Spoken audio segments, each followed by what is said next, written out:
Salut tout le monde, j'espère que vous allez bien. Aujourd'hui je vous retrouve dans une vidéo que vous m'avez demandé. C'est une vidéo de mon top 10 des palettes que je vous recommande pour l'automne.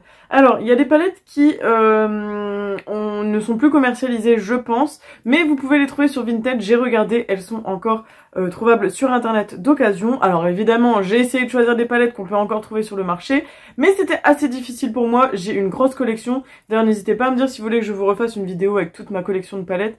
Ça va prendre un certain bout de temps, mais si ça vous intéresse, je peux faire un update. Je crois que la dernière vidéo date de 2021 ou 2022, donc il y a eu du changement depuis. Dans le top 10, je vais vous les présenter en fonction de comme elles viennent. Il n'y a pas du tout de palette qui est classée 10e et l'autre qui est classée première. Genre c'est vraiment les 10 palettes que je trouve qui ont les meilleures teintes pour cet automne. Donc c'est parti, on y va. Bon, évidemment, c'était extrêmement difficile de choisir seulement 10 palettes. J'avoue que dans ma collection, il y en a d'autres qui auraient pu rentrer dans cette catégorie. Mais ça, c'est vraiment les 10, les pépitas de l'automne, je trouve. Alors, on va commencer avec une palette petit prix que je pense vous pouvez toujours trouver sur internet. C'est la Wet n Wild Color Icon et c'était la Call Me Sunshine qui est comme ceci. Je vais vous la montrer. Elle est super, elle est très très jolie avec des teintes très chaudes et c'est du nude donc ça correspond à pas mal de personnes. Franchement ce sont des très bonnes couleurs et comme je vous dis c'est du petit prix, je crois que ça coûte à peine 10 €, je ne sais plus. Et je les avais vus il y a un petit moment sur la chaîne de Laura, donc Lodo's Makeup, qui en disait beaucoup de bien. Donc si jamais c'est une petite palette qui est vraiment super pour le quotidien. Pour la numéro 2, celle-ci je pense qu'on peut encore la trouver chez Huda ou alors en magasin. C'est de la gamme Wild, donc celle-ci c'est la Tiger Wild. Je vous avais fait une revue sur ces palettes, j'avais fait une vidéo il me semble. Donc elle est comme ceci. Et au niveau de la Color Story, on est sur ça. Alors vous voyez ça ressemble un petit peu à l'autre palette que je viens de vous montrer. Je vais vous les remettre côte à côte. C'est un peu le même style de fard, mais... Voilà, mais vous voyez, on n'a pas du tout les mêmes intensités et les mêmes reflets tout simplement. Donc voilà, celle-ci elle est très très belle, elle a des très beaux toppers aussi, mais encore une fois c'est une palette dans les tons chauds, qui est encore une fois nude, mais un peu plus sur qui tire un peu plus sur le gold je trouve. Ensuite, je vous ai sélectionné deux palettes qui sont dans ma rotation. Il me semble qu'on peut toujours les trouver, mais je n'en suis pas certaine. Enfin, il me semble que celle-ci, oui, mais je ne suis pas sûre. Donc, c'est la Mini Star de Natasha Denona, c'est ça? Ouais. Que j'utilise en ce moment dans ma rotation et qui est vraiment super, très très jolie. Pareil, elle est vraiment pas mal. Et je trouve que pour faire des make-up de tous les jours, elle est plutôt pas mal. Et en tout cas, les fards sont magnifiques. Ce bleu là, enfin ce marron avec des sous-tons bleus, il est incroyable. Le kaki ici est très joli. Et le luminé ici est incroyable. Donc, cette petite palette, je la trouve vraiment sympa aussi pour l'automne. Ça fait partie de mes palettes préférées.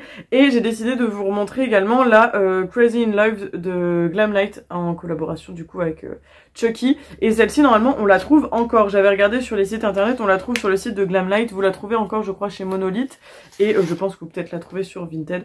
Donc elle est comme ceci. Je vous la remontre rapidement parce qu'elle est dans ma rotation. Donc normalement si vous suivez mes vidéos vous l'avez vue.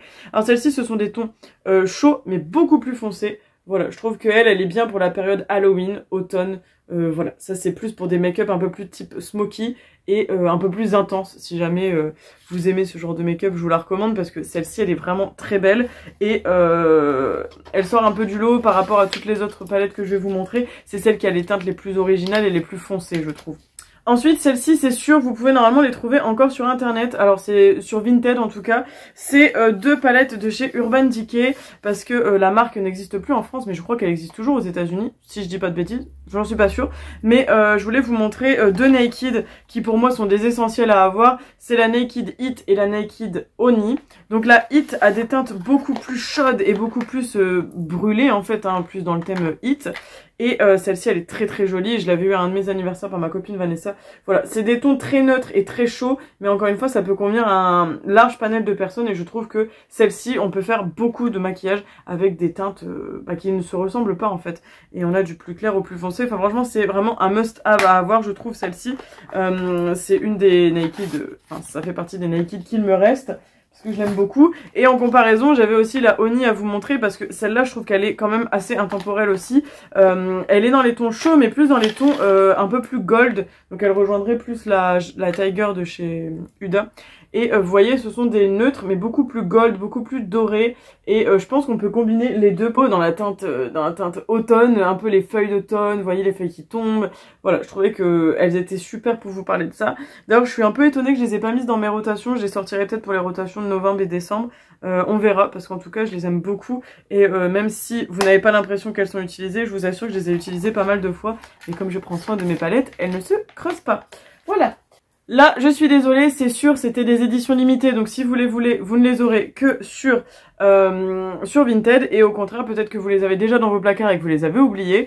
Donc, évidemment, qui dit automne, dit Subculture de Anastasia Beverly Hills. Clairement, c'est fait partie de mes must-have pour l'automne. C'est des teintes qui sont incroyables. La palette, elle avait pas fait un très bon lancement, il me semble, mais franchement, elle est vraiment super, je l'aime beaucoup. Enfin, elle a des teintes qui sont super jolies. Alors c'est celle qui a les teintes les plus originales et les plus difficiles à porter.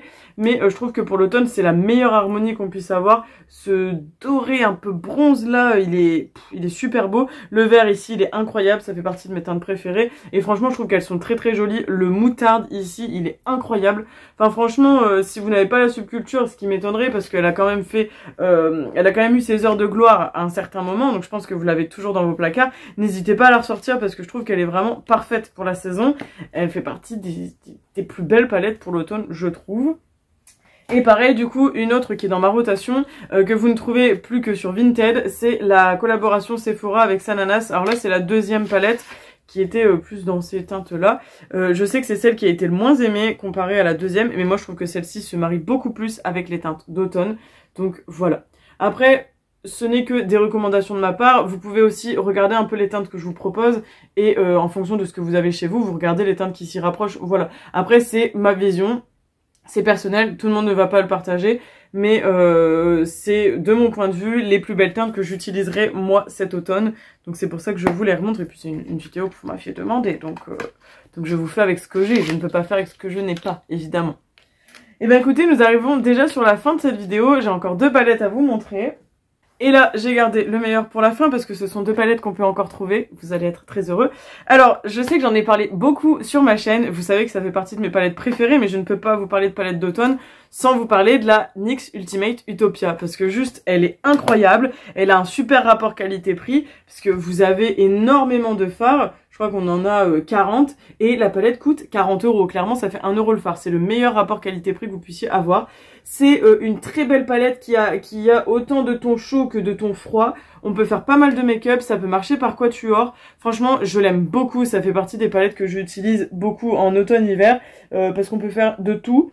Et pour de jour comme de nuit, parce qu'on a des teintes assez foncées pour foncer les make-up et des teintes un peu plus claires pour la journée, le quotidien. Donc vraiment, s'il devait y avoir qu'une seule palette à choisir, je pense, dans les 10, ce serait celle-là, parce que on peut faire le plus de choses possible, je pense, avec elle. Il y a beaucoup de mat, et je sais qu'elle perturbe un peu au niveau du rangement des fards, mais je vous assure, une fois qu'on l'a, elle est super belle. Voilà. N'hésitez pas à me dire si vous voulez que je vous refasse une vidéo peut-être plus complète sur cette palette. Je sais pas, genre par exemple 1 semaine de make-up, 5 jours de make-up, 3 make-up, enfin comme vous voulez. Je vous avais fait déjà une revue dessus. Mais en tout cas, je l'aime beaucoup et si je pouvais vous faire des looks avec, je vous le ferai avec grand plaisir. Donc n'hésitez pas à me le demander. J'avoue que ça me ferait trop plaisir de la réutiliser pour en parler en vidéo. Et enfin, la dernière palette, c'est une palette de Beauty Bay, parce que c'est vrai que je ne parle pas assez de Beauty Bay, mais Beauty Bay, c'est... Voilà, ils font des palettes exceptionnelles, qui sont d'une grande qualité pour un prix vraiment dérisoire. Et je vais vous parler de la Fiery 2.0. Il me semble qu'elle est toujours disponible, si je ne me trompe pas, parce que ça, je crois que ça fait partie des éditions qui ne sont pas limitées, donc les éditions permanentes chez Beauty Bay. Et pourquoi je vous la montre? Parce que tout simplement, encore une fois, ce sont des teintes assez chaudes, qui pour moi me font vraiment beaucoup penser à l'automne, et aux feuilles d'automne tout simplement. Et encore une fois, on a des teintes très claires ici et des teintes beaucoup plus foncées, beaucoup plus rouges. On a un petit peu de orange, de jaune et des irisés qui sont absolument magnifiques, qui sont parfaits je trouve pour tout simplement pour faire des maquillages automnaux. Voilà. Pour faire des maquillages d'automne qui seront absolument splendides, je vous assure, cette palette elle est super belle aussi. Franchement, encore une fois, si vous deviez choisir une seule palette, peut-être que ça se jouerait entre celle-là et la Ultimate Utopia. Franchement, les deux se valent vraiment, je les aime beaucoup. Et celle-ci est un peu moins chère il me semble et vous avez 42 fards. Donc n'hésitez pas à les regarder, mais celle-là elle est très belle, elle ira autant aux yeux foncés qu'aux yeux clairs je trouve, peut-être plus les yeux clairs, mais les yeux foncés peuvent très bien les utiliser aussi, ne serait-ce que pour les oranges, les rouges et tout, et franchement pareil, si jamais vous voulez des vidéos, ou une vidéo du moins, avec des maquillages concernant cette palette, bah n'hésitez pas à me le dire, ça ferait trop plaisir de vous en faire, et ça me donne trop envie de la ressortir également. J'avoue que je ferai peut-être des petites entorses à ma rotation, parce que le fait de vous avoir fait cette vidéo 10 palettes pour l'automne, ça m'a trop hypé de les réutiliser. Donc voilà. N'hésitez pas à me dire si vous voudriez également une édition spéciale pour l'hiver, une spéciale pour le printemps et spéciale pour l'été. Pourquoi pas, en vrai ce serait vraiment cool. L'année dernière j'avais fait une édition top 5 pour des maquillages de fête. Et franchement c'était trop chouette. Donc c'était vraiment un plaisir de vous refaire une vidéo comme ça avec un top de palette de ma vision des palettes parfaites pour l'automne. N'hésitez pas à me dire vous en commentaire vos incontournables pour l'automne, ce que vous utilisez le plus, s'il y a une palette que je vous ai présentée que vous comptez vous acheter, ou au contraire que vous aviez dans vos placards et que vous vous êtes pas dit mince c'est vrai je l'ai pas utilisé depuis longtemps. Voilà, n'hésitez pas à me le dire si ça vous a donné envie de réutiliser vos anciennes palettes ou au contraire d'en acheter des nouvelles. Oups.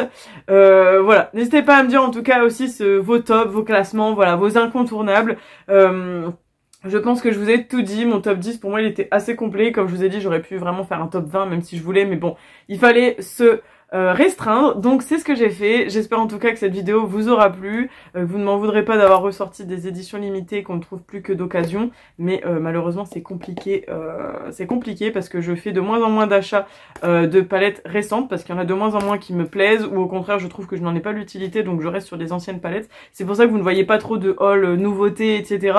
Je freine un peu la surconsommation depuis quelques mois et quelques années. Je prends vraiment ce qui est essentiel, ce qui me fait envie et ce qui me tente, plus que ce qui est à la mode en termes de maquillage. Je trouve que j'ai quand même une belle collection, mais il faut savoir l'utiliser plus que de collectionner, même si c'est vachement chouette de collectionner et j'adore. Mais voilà, il faut que j'utilise quand même pas mal de choses, donc c'est pour ça que vous voyez pas trop de haul nouveautés make-up, parce que comme je vous dis, je fais avec ce que j'ai ces derniers temps, sauf si vraiment j'ai des coups de cœur. Je me suis rendu compte d'ailleurs en cherchant dans mes placards qu'il y a quand même des palettes que je n'ai jamais utilisées, qui sont encore toutes neuves, donc il va falloir que je me remette en question et que je les utilise, parce que c'est quand même grave, hein. Je crois que j'en ai 2 ou 3, c'est pas beaucoup, mais quand même. Donc bon, bref, j'arrête de papoter, je vous fais plein de gros bisous, on se retrouve la semaine prochaine dans une prochaine vidéo. J'espère que cette vidéo vous a plu, je vous fais plein de bisous, prenez soin de vous, ciao ciao.